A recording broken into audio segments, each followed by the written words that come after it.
নমস্কার বন্ধুরা, পূজারিনীর রান্নাঘরে সবাইকে স্বাগত জানাই।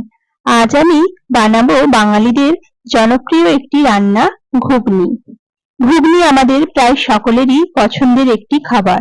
চলুন সেই রেসিপিটাই আজ আপনাদের সঙ্গে শেয়ার করে নিই।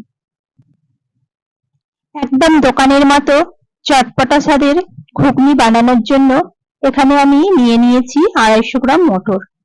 মটরগুলোকে আমি একটা বাটিতে সারা রাত জল দিয়ে ভিজিয়ে রাখবো। এই মটরগুলোতে এখন আমি পরিমাণ মতো জল দিয়ে দিচ্ছি। তারপরে এই মটরগুলোকে সারা রাত ভিজিয়ে রাখতে হবে। হাতে সময় কম থাকলে 5 থেকে 6 ঘন্টা ভিজিয়ে রাখলেও চলবে। এখন আমি মটরগুলোকে দেখুন সারা রাত ভিজিয়ে রাখার পরে ফিরে এসেছি। মটরগুলো অনেকটা ফুলে উঠেছে। এখন এই মটরগুলোকে আমি খুব ভালো করে ধুয়ে নেব। মটরগুলোকে ধুয়ে নেওয়ার পরে আমি নিয়ে নিয়েছি একটা প্রেসার কুকার, আর তাতে আমি ঢেলে দিচ্ছি এখন মটরগুলো। মটরগুলোকে ঢেলে দেওয়ার পরে আমি আরো কিছুটা জল দিয়ে দিলাম। তারপরে দিয়ে দেব 1/2 চামচ লবণ আর 1/2 চামচ হলুদ গুঁড়ো দিয়ে আমি 3 থেকে 4টে সিটি দিয়ে মটরগুলোকে সেদ্ধ করে নিচ্ছি। ফিরে এলাম। এইবারে আমি একটা গ্যাসে কড়াই বসিয়ে নিয়েছি, আর তাতে দিয়ে দিচ্ছি আমি 2 থেকে 3 চামচ সরষের তেল। তেলটা গরম হলে আমি একটা নারকেল ছোট ছোট টুকরো করে কেটে রেখেছিলাম, সেই নারকেলটা আমি ভেজে নেব। ঘুগনিতে একটু নারকেল ব্যবহার করলে ঘুগনিটা খেতে অনেক টেস্টি হয়। দেখুন এইভাবে হালকা করে নারকেলগুলোকে আমি ভেজে নিয়েছি। এখন আমি নারকেলগুলোকে কড়া থেকে তুলে নেব। তারপরে ওই কড়াতেই দিয়ে দিচ্ছি আমি আরো 2 থেকে 3 চামচ তেল। তেলটা দিয়ে আমি ছোট ছোট টুকরো করে কেটে রাখা আলুগুলো দিয়ে দিলাম। এবার আলুগুলোকেও আমি খুব ভালো করে লাল করে ভেজে নিচ্ছি।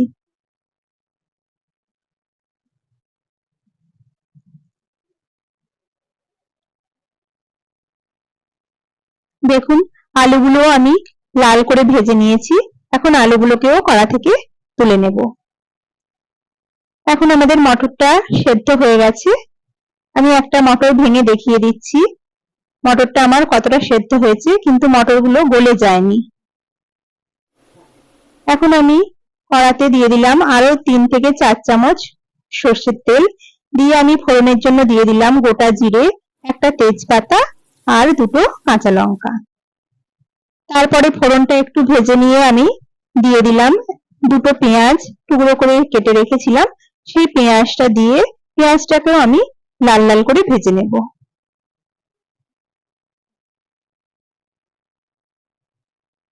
দেখুন পেঁয়াজটা অনেকটা নরম হয়ে এসেছে।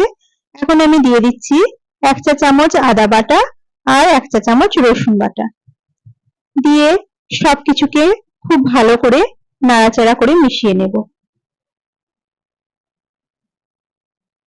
এরপরে আমি দিয়ে দিচ্ছি 1 চা চামচ স্বাদ মতো লবণ। লবণটাকে দিয়ে আমি আরো কিছুক্ষণ কষে নেব। তারপরে আমি দিয়ে দেব 1/2 চা চামচ হলুদ গুঁড়ো, 1/2 চা চামচ লাল লঙ্কার গুঁড়ো, 1 চা চামচ কাশ্মীরি লঙ্কার গুঁড়ো, আর দিয়ে দিচ্ছি আমি একটা ভাজা মশলা। এই ভাজা মশলাটাতে আমি তেজপাতা, শুকনো লঙ্কা, জিরে, ধনে আর গোটা গরম মশলা একসঙ্গে হালকা ভাজা করে আমি গুঁড়িয়ে নিয়েছি।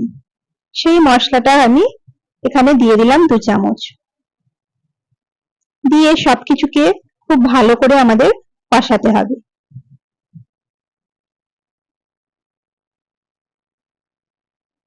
দেখুন সব মশলাটাকে আমি খুব ভালো করে কষিয়ে নিচ্ছি, তবে লক্ষ্য রাখবেন যেন মশলাটা কড়ার নিচে লেগে না যায়। এখন আমি দিয়ে নিচ্ছি 1 চা চামচ টমেটোর সস। আপনারা টমেটোর সস ব্যবহার করতে না চাইলে টুকরো করে বা টমেটো বেটেও ব্যবহার করতে পারেন। এরপরে আমি দিয়ে দিলাম ভেজে রাখা আলুগুলো, আর তার সাথেই দিয়ে নেব ভেজে রাখা নারকেল কুচি দিয়ে সবকিছুকে খুব ভালো করে কয়েকবার নাড়াচাড়া করে মিশিয়ে নেব। এখন দিয়ে দিলাম সেদ্ধ করে রাখা মটর। মটরটাকে দিয়েও খুব ভালো করে মিশিয়ে নিতে হবে। এরপরে আমি অ্যাড করে দিচ্ছি পরিমাণ মতো জল। আমি এখানে 1 কাপ পরিমাণ জল ব্যবহার করেছি।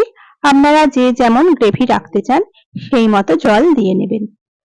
এখন আমি ঢাকা দিয়ে 15 থেকে 20 মিনিট রান্না করে নিলাম।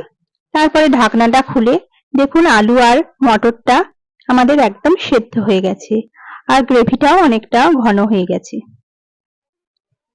এখন সবশেষে আমি ওপর থেকে ছড়িয়ে দেব যে বাকি ভাজা মশলাটা আমাদের রয়ে গিয়েছিল, সেই ভাজা মশলাটা আমি ওপর থেকে ছড়িয়ে দিলাম। তারপরে সব মশলাটাকে সমস্ত ঘুগনির সঙ্গে খুব ভালো করে মিশিয়ে নিচ্ছি। মেশানো হয়ে গেলে আমি লো ফ্লেমে আরো 1 থেকে 2 মিনিট ঘুগনিটাকে ফুটিয়ে নেব। এখন আমার দোকানের মতো স্বাদের ঘুগনি একদম রেডি। এখন আমি ঘুগনিটাকে একটা বাটিতে ঢেলে নিয়ে ওপর থেকে কিছুটা পেঁয়াজ কুচি, কিছুটা ধনেপাতা কুচি আর সবশেষে একদমই দিতে ভুলবেন না সামান্য একটু পাতিলেবুর রস। আপনারা চাইলে ওপর থেকে একটু ঝুরি ভাজাও ছড়িয়ে নিতে পারেন। দিলেই একদম রেডি হয়ে যাবে দোকানের মতো চটপটা স্বাদের ঘুগনি। আপনারা অবশ্যই একবার